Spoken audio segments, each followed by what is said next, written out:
के पीछे खड़े शख्स को देखा। देव और मंजीत को एहसास हुआ कि वह तो अब बुरे फंस गए। उन्होंने हड़बड़ाते हुए पीछे मुड़कर ऋषभ को देखा तो एक पल को तो हैरान रह गए, फिर अगले ही पल उनकी जान में जान आई। ऋषभ पहले ही अपना चेहरा ढक चुका था। वह खामोश सा तारा को देख रहा था। ओह, तो यह है तारा जिसने मेरी इज्जत का जनाजा निकाला था। देव और मंजीत ने राहत की सांस ली कि बाल बाल बचे। तारा, तुम दोनों यहाँ बीच रास्ते में क्यों खड़े हो? और यह कौन है जो इस तरह मुंह छुपाए खड़े हैं? अभी तो यहाँ कोई भी नहीं है जो सुरक्षा का खतरा हो। देव हड़बड़ाते हुए बोला, ये वो हम। तारा हैरानी से उसे घबराते हुए देख रही थी। ऐसा क्या पूछ लिया मैंने जो इतना घबरा गए? अब ऋषभ खुद आगे बढ़कर तारा के सामने खड़ा हुआ और दुखी होने का नाटक करते हुए बोला, अब क्या बताऊं आपको तारा जी, अभी कुछ दिन पहले मेरी किस्मत का सितारा ऐसा डूबा है कि मैं किसी को मुंह दिखाने लायक ही नहीं रहा। अपना पापी पेट भरने के लिए काम भी तो करना जरूरी है, इसलिए अंधेरे में मुंह छुपा कर निकलता हूँ। देव और मंजीत उसकी इस तरह की नौटंकी को देख चुपचाप हंसी को दबाकर खड़े रहे। तारा जी, ऐसा क्या हो गया जो आप किसी को मुंह दिखाने लायक नहीं रहे? ऋषभ, बात दरअसल यह है कि मैं एक लड़की से प्यार करता था, पर वह मुझे धोखा देकर भाग गई। लोग मुझ पर हंसने लगे हैं। बस तब से मैंने बीच में प्रतिज्ञा ली है कि जब तक उस पहले वाली धोखेबाज लड़की से सुंदर, सुशील और शांत लड़की नहीं ढूंढ लेता, तब तक यूं ही मुंह छुपा कर रहूंगा। तारा हैरान सी कभी ऋषभ को तो कभी मंजीत देव को देखती रही। सही कसर मंजीत ने इशारे में तारा को यह बताकर पूरी कर दी कि ये आदमी थोड़ा पागल है। तारा अब घबराकर पीछे हट गई। ठीक है, कोई बात नहीं। ऋषभ अब शर्माते हुए बोला, वैसे आपको पता है तारा जी, मुझे लग रहा है कि अब मेरी खोज पूरी हो गई। तारा, खोज? कैसी खोज? ऋषभ, अभी अभी बताया ना मैंने कि जब तक दूसरी अच्छी लड़की नहीं मिल जाती तब तक ऐसे ही रहूंगा मुंह छुपाकर। लेकिन आज मुझे वह लड़की मिल ही गई, और वह कोई और नहीं, आप ही हैं। एकदम सीधी सादी, शांत। मैं सोच रहा हूँ कि आज अपनी भीष्म प्रतिज्ञा तोड़ ही दूं। आखिर जिंदगी भर साथ जो रहना है। यह सुनते ही तारा के चेहरे का रंग उड़ गया। आप पागल हैं? दिमाग का इलाज करवाइए। मैं कहाँ से सीधी सादी और शांत लड़की लगती हूँ? ऋषभ, ना भी हो तो भी चलेगा। अब जीवन में थोड़ा बहुत परिवर्तन तो चलता है, फिर यह तो हमारी पसंद की बात है। मुझे तो आप पहली नजर में ही पसंद आ गई थी। हम अभी अपनी भीष्म प्रतिज्ञा तोड़ते हैं। कहते हुए उसने जैसे ही अपने चेहरे से नकाब को हटाने के लिए हाथ उठाया कि मंजीत ने आकर उसे पीछे से पकड़ लिया। मंजीत, तारा तुम जाओ जल्दी से, ये थोड़ा पागल है, अक्सर लड़कियों को देखकर पागल हो जाता है। तुम जाओ यहाँ से। तारा जल्दी से वापस लौट पड़ी। ऋषभ पीछे से चिल्ला रहा था, अरे मेरी किस्मत के आसमान में सितारा बनकर जगमगा जाओ। तारा जो भागी फिर सीधा घर के अंदर ही आकर रुकी। क्या पागल इंसान है ये? देव और मंजीत को कैसे कैसे लोगों के साथ काम करना पड़ता है। उधर ऋषभ शांत हो गया और मंजीत देव की तरफ देखने लगा। अब तीनों जोर से हंसने लगे। मंजीत तो वहीं जमीन पर पेट पकड़कर हंस बैठा। देव, यार क्या हो तुम? कैसे रंग बदल लेते हो इतने, कभी कुछ कभी कुछ? ऋषभ अपनी हंसी को रोकते हुए बोला, तो क्या करता? जब तारा ने तुमसे मेरे बारे में पूछा तो तुम दोनों तो घबरा गए थे, जैसे कोई 5 साल का बच्चा भी तुम्हें देखकर समझ जाता कि कुछ गड़बड़ है। अब जहाँ दिमाग काम ना करे वहाँ ऐसी हरकतें ही काम आती हैं। देखा कैसे भाग गई तुम्हारी तारा। मंजीत, वाह यार, क्या डायलॉग मारे तूने। देव, एक पल को तो मैं भी घबरा गया कि इसे क्या हो गया। मंजीत, सबसे अच्छी लाइन तो मुझे वो लगी जब ऋषभ ने तारा से कहा कि यह किसी को मुंह दिखाने लायक नहीं रहा। देव और मंजीत हंसे जा रहे थे, लेकिन ऋषभ अब गंभीर हो चुप खड़ा हो गया। देव और मंजीत उसे ऐसे देख चुप हो गए। देव, क्या हुआ? ऋषभ, यह बात तो मैंने सही कही थी। सच में मुंह दिखाने लायक नहीं रहा मैं यहाँ के लोगों को, क्योंकि ये लोग फिर मुझे कबीर समझेंगे, इसलिए चेहरे पर नकाब लगाकर रखना ही पड़ेगा जब तक यहाँ हूँ। देव और मंजीत शांत हो गए। उन्हें ऐसे चुप देखकर ऋषभ फिर हंस पड़ा। अरे मैं तो मजाक कर रहा था, चलो जिस काम से आए हैं वह कर लिया जाए। तीनों अब आगे बढ़े। ऋषभ उन दोनों से थोड़ा आगे था। मंजीत, क्या है लड़का, कभी तो कितना मजाक करता है और कभी कितना गंभीर हो जाता है। देव कुछ कहता कि उससे पहले ऋषभ मंजीत की बातें सुन बोला, चलो भी राठी साहब। मौली तो बस मारे खुशी के पागल हो रही थी। उसने देव को फ़ोन किया पर उसने उठाया नहीं। थोड़ी देर बाद देव का मैसेज आया कि कल बात करते हैं। मौली ने अब तारा को फ़ोन किया। दोनों ने अब काफ़ी देर तक बातें की। तारा मौली को इस कदर खुश देखकर बहुत खुश थी कि मौली का प्यार उसे मिल गया और कबीर की आखिरी इच्छा भी पूरी हो गई। काम खत्म होने के बाद तीनों दोस्त वापस घर की तरफ बढ़े। ऋषभ, तो क्या रहा तुम्हारा और मौली का? देव ने उसे सारी बातें कह सुनाई। सब कुछ सुनकर ऋषभ मुस्कुरा उठा। ओह, अब समझ में आया कि कबीर ऐसा क्यों था, क्योंकि उसकी माँ ही ऐसी है और कबीर को उन्होंने बिल्कुल अपने जैसा ही बनाया। अब तो उनसे मिलने का मन हो रहा है मेरा। मंजीत, तू चिंता नहीं कर, हम जल्दी सभी को तेरे बारे में बता देंगे, फिर तू मिल लेना उनसे। माँ तो सबसे ज़्यादा खुश होंगी। देव, बस एक बात की टेंशन है।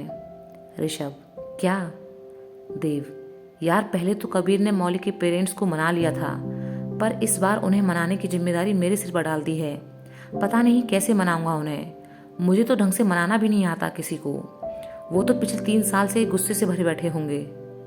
मंजीत, बात तो तू सही कह रहा है, लेकिन यह तेरी जिम्मेदारी है, तो तुझे ही मनाना होगा उन्हें। देव, अच्छा जी, यह भली दोस्ती निभाई तूने। जरूरत हुई तो पीछे हट गया। कबीर होता तो मुझे कभी अकेले नहीं छोड़ता। ऋषभ, तो इतनी क्या परेशानी है? जाकर साफ साफ बोल देना मौली के घर वालों को कि क्या परेशानी हुई थी जिसकी वजह से तू अब तक मौली से दूर था। अगर वो लोग समझदार होंगे तो सब कुछ समझ जाएंगे। देव, हाँ। मंजीत सोचते हुए, और अगर वह समझदार नहीं हुए तो? इसका मतलब वह नहीं मानेंगे।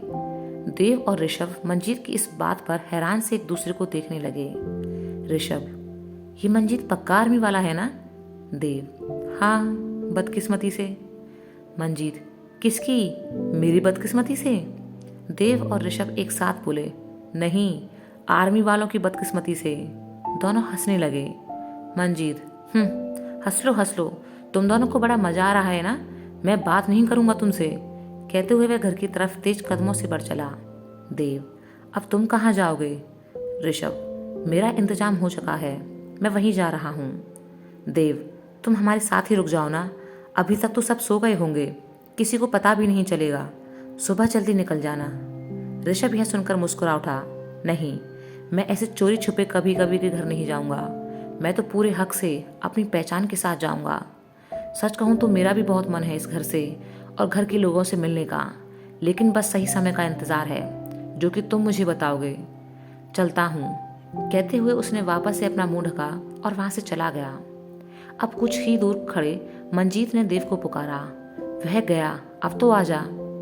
दोनों घर के अंदर आए और कबीर के कमरे में लेट गए। देव, यार मंजीत, कभी कभी ऐसा लगता है कि हम ऋषभ को कम आंक रहे हैं। मंजीत, वो कैसे? देव, यार कभी कभी तो ऐसे बच्चों जैसी हरकतें करता है। ध्यान है क्या किया था तारा के साथ? और कभी कभी इतनी गहरी बातें करता है कि सीधे दिल में उतर जाती हैं। मंजीत, हाँ, बात तो तू सही कह रहा है। अगले दिन सुबह घर में सभी लोग आपस में बातें कर रहे थे कि देव कैसे मौली के घर वालों को शादी के लिए मनाएगा। तारा को अब रात वाली बात याद आई। उसने माँ से देव और मंजीत की शिकायत की कि किस तरह ये पागल लोगों के साथ मिलकर काम करते हैं। देव, तारा, हमारा काम ही ऐसा है, हर तरह के लोगों से मिलना पड़ता है। मंजीत, हाँ, और तुम खुद उससे इतना घबरा गई थी। वह तो मैंने उसे पकड़ लिया, वरना आज तुम यहाँ हमारे साथ नहीं उसके साथ होती और वो बेचारा सबको मुंह दिखाने लायक हो जाता। तारा गुस्से से उसे घूरने लगी। तुम्हें बड़ी फिक्र है उसकी? मंजीत, हाँ, मुझे तो बड़ी फिक्र है उस बेचारे की। तारा, तो तुम ही कर लो ना उससे शादी। यह सुनकर सभी हंस पड़े। दोपहर को देव और माँ एक साथ बैठे थे। माँ, कौन था वो आदमी रात में जिसके बारे में तारा बात कर रही थी? देव हंसने लगा। कोई पागल नहीं था, हमारा साथी था। वह बस तारा को थोड़ा परेशान कर रहा था। माँ यह सुनकर हंसती। ऐसा कौन था? देव, ऋषभ। दरअसल वह एक दिन तारा ने उसे फ़ोन पर बहुत कुछ सुनाया था, तो वह बोला कि हिसाब बराबर करेगा। कल उसी बात का हिसाब बराबर किया उसने तारा को परेशान करके। माँ हैरानी से बोली, जब वह यहाँ था तो मिलने क्यों नहीं आया? बाहर से ही क्यों भेज दिया? देव, नहीं, वह थका हुआ था, रात भी काफ़ी हो चुकी थी। अगली बार ज़रूर मिलाऊंगा उसे आपसे, आपको अच्छा लगेगा उससे मिलकर। माँ मुस्कुराते हुए, तेरा दोस्त से तो अच्छा ही लगेगा। दरवाजे की एक ओर खड़ी तारा ऋषभ का नाम सुनकर हैरान रह गई। इसका मतलब वो ऋषभ था, उसने मुझे बेवकूफ़ बनाया और इन लोगों ने भी साथ दिया। वह कुछ सोचकर मंजीत के पास गई और उदास होकर उसके बगल में बैठ गई। मंजीत, क्या हुआ, उदास क्यों हो? तारा, तो क्या करूं, मेरा प्यार कभी मेरा नहीं हुआ। मैंने फिर भी तसल्ली कर ली, उसके बाद भी भगवान ने उसे छीन लिया। 3 सबसे अच्छे दोस्त हैं मेरे, पर किसी के पास मेरे लिए टाइम ही नहीं। मौली देव तो एक दूसरे में ही उलझे रहते हैं, और यहाँ तुम। मुझे लगा कोई बात नहीं, तुम लोग खुश हो तो मैं भी खुश हूँ, लेकिन कल तो हद ही हो गई। मंजीत उसे ऐसे देख खुद भी दुखी हो गया। क्या हुआ, बताओ तो। तारा, कल तुम दोनों जिसके साथ थे वो ऋषभ था, यह सच मैं जान चुकी हूँ, लेकिन तुम दोनों ने उसका साथ दिया, जबकि उसने तुम दोनों को तंग किया था। मेरा साथ तो तुम दोनों ने दिया ही नहीं। अब अगर कल ही बता देते तो उसको सबक सिखा देती, पर क्यों बताओगे, मेरे दोस्त थोड़े हो तुम दोनों। कहते हुए वह रोने का नाटक करने लगी। मंजीत, आई एम सॉरी, मैं अगली बार तुम्हारा साथ दूंगा, पक्का वाला वादा। तारा, तो ठीक है, मुझे उससे मिलना है, मैं उसे सबक सिखाना चाहती हूँ। मंजीत यह सुनकर सोच में पड़ गया। तारा, क्या हुआ? मंजीत, मैं अभी आया, कुछ काम है मुझे। कहते हुए वह उठ खड़ा हुआ और देव के पास यह बात बताने को भागा कि तारा सच जान चुकी है और ऋषभ से मिलना चाहती है। जल्दबाजी के चक्कर में वह अपना फ़ोन वहीं भूल गया। उसके जाते ही तारा ने उसका फ़ोन उठाया और ऋषभ का नंबर डायल किया, पर उसका फ़ोन बंद था। तारा ने फ़ोन वापस रख दिया। बचेगा नहीं मेरे हाथ से, इससे तो बदला लेकर रहूंगी। मंजीत माँ के कमरे में मौजूद देव के पास आया। यार, गड़बड़ हो गई। देव, क्या हुआ? मंजीत, वो तारा को सच पता चल गया है कि कल रात वह। मंजीत अब माँ को देख चुप हो गया। माँ मुस्कुराते हुए बोली, हाँ जानती हूँ, ऋषभ था। मंजीत हैरान सा माँ को देखने लगा। आपको सब पता चल गया? देव, हाँ, मैंने बताया कि ऋषभ था और काम की वजह से यहाँ आया है, इसलिए माँ से मिल नहीं सका। मंजीत, अच्छा, अरे तो यहीं से सुनकर तारा मेरे पास पहुंची है। उसने अब सारी बातें दोनों को बताई। माँ और देव हंसने लगे। मंजीत, तारा दुखी है और आप लोग हंस रहे हो? माँ, अरे पागल बना रही होगी तुझे। देव, तूने कुछ कहा तो नहीं? मंजीत, नहीं, मैं वहाँ से भाग आया। तीनों एक साथ बैठ गए। देव, ये लड़की कभी नहीं सुधरेगी। माँ गंभीर सी बोली, हाँ, लेकिन कभी कभी बड़ी चिंता होती है इसकी कि मेरे बाद क्या होगा इसका। शादी के नाम से तो घर में कोहराम मचा दिया था एक बार। कहती है आपसे दूर नहीं होंगी। अब तुम ही बताओ, तुम लोग तो अपनी अपनी ज़िंदगी में आगे बढ़ जाओगे, फिर कहाँ इतना समय रहेगा इसके लिए। तब अकेलेपन में इसे ज़िंदगी बहुत भारी लगेगी। अभी वो नहीं समझती इस बात को। मुझे तो उससे यह बात कहने में भी डर लगता है। अब तुम दोनों दोस्त हो उसके, एक बार बात करके देखो ना। मंजीत, नहीं माँ, मैं इस मामले में कोई बात नहीं कर सकता तारा से, मेरी हिम्मत नहीं है। ये देव उसका ज़्यादा अच्छा दोस्त है, ये बात करेगा तो शायद समझ जाए। देव उठकर तारा के पास आया। तो तुम्हें पता चल ही गया कि कल रात वह शख्स कौन था? तारा, हाँ, पता चल गया। और तुम तो बात ही मत करो मुझसे, कल ही क्यों नहीं बताया ये सब? उसे वही मजा चखा देती। मैंने मंजीत के फ़ोन से फ़ोन भी किया, पर उसका फ़ोन बंद था, डरपोक कहेगा। देव, क्या? लेकिन तुमने फ़ोन क्यों किया? तारा, उसकी आरती उतारती। तुम तो कैसी बेवकूफ़ों वाली बात करते हो, जाहिर है सुनाने के लिए किया था।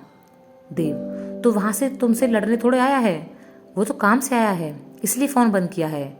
जब कभी आमना सामना हो तो लड़ लेना। तारा, वो तो मैं लड़ ही लूँगी, पर मौली से तुम्हारी शिकायत जरूर करूँगी। जब वो तुम्हें डांटेगी ना तब पता चलेगा। देव गंभीर हो गया। हाँ कह देना, लेकिन एक बात बताओ, तुम्हारी शिकायत मैं किससे करूँगा? तारा, मतलब? देव, जैसे मेरी शिकायत के लिए मौली है तुम्हारे पास, वैसे तुम्हारी शिकायत के लिए भी तो कोई होना चाहिए ना मेरे पास। तारा अब चुप हो गई और देव को गुस्से से देखने लगी। आज तुम इस तरह की बात क्यों कर रहे हो? माँ ने कुछ कहा है तुमसे? देव, माँ कहे या ना कहे, पर दोस्त हूँ तुम्हारा, फिक्र है मुझे तुम्हारी।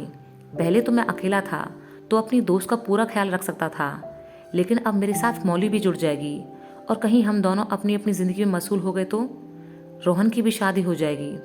तारा गुस्से में बोली, समझ रही हूँ कि यह सब माँ ने सिखाया है तुम्हें। देव, तुम सिर्फ बात को समझो। जो कही जा रही है तुमसे, यह तुम्हारे भले के लिए कहा जा रहा है। तारा, तुम तो जानते हो ना कि कबीर के अलावा और कोई भी कभी भी मेरी जिंदगी में नहीं आ सकता। तुम कबीर को वापस ले आओ, मैं कर लूंगी उससे शादी। देव, कबीर को तुम्हें वापस नहीं ला सकता, लेकिन क्या पता कोई कबीर जैसा ही मिल जाए तुम्हें। तारा, नहीं, कबीर बस एक था और कोई उसके जैसा नहीं हो सकता। देव, मान लो अगर कोई हुआ कबीर जैसा तो क्या तुम। तारा अब बुरी तरह चिल्ला उठी, मुझे कोई बात नहीं करनी तुमसे। अब तो माँ ने अपने साथ तुम्हें भी शामिल कर लिया। हाँ, अब की जरूरत होगी किसी को मेरी। बहू जो आ रही है घर में, मैं बोझ बन गई हूं ना। कहते हुए वह वहां से चली गई। देव उसे आवाज देता रह गया, पर तारा नहीं रुकी। शाम हो चुकी थी। माँ, देखा, ऐसे ही नाराज हो जाती है। पता क्या करूं मैं इसका। मंजीत, आपकी बात सही है माँ, पर तारा भी अपनी जगह सही है। देव, लेकिन वह कब तक ऐसे अकेले जिएगी। माँ, मैं तो समझा समझा कर थक गई, पर मानती ही नहीं। अब कमरे में बैठी है कब से मुंह फुलाकर। मंजीत, मैं बुला कर लाता हूँ उसे, कब से उदास है बेचारी। वह तारा के कमरे में गया। थोड़ी देर बाद मंजीत परेशान सा दौड़ता हुआ आया। माँ, देव, तारा कमरे में नहीं है। देव, यहीं कहीं होगी। मंजीत, पूरा घर छान मारा है, कहीं नजर नहीं आ रही, और फोन भी यहीं छोड़कर गई है। अब माँ और देव भी बहुत परेशान हो गए। माँ, हे भगवान, कहीं सच में घर छोड़कर तो नहीं चली गई। तीनों घर के बाहर निकले और आस पड़ोस में पूछताछ करने लगे कि कहीं तारा उनके पास तो नहीं आई, पर तारा का कोई पता नहीं था।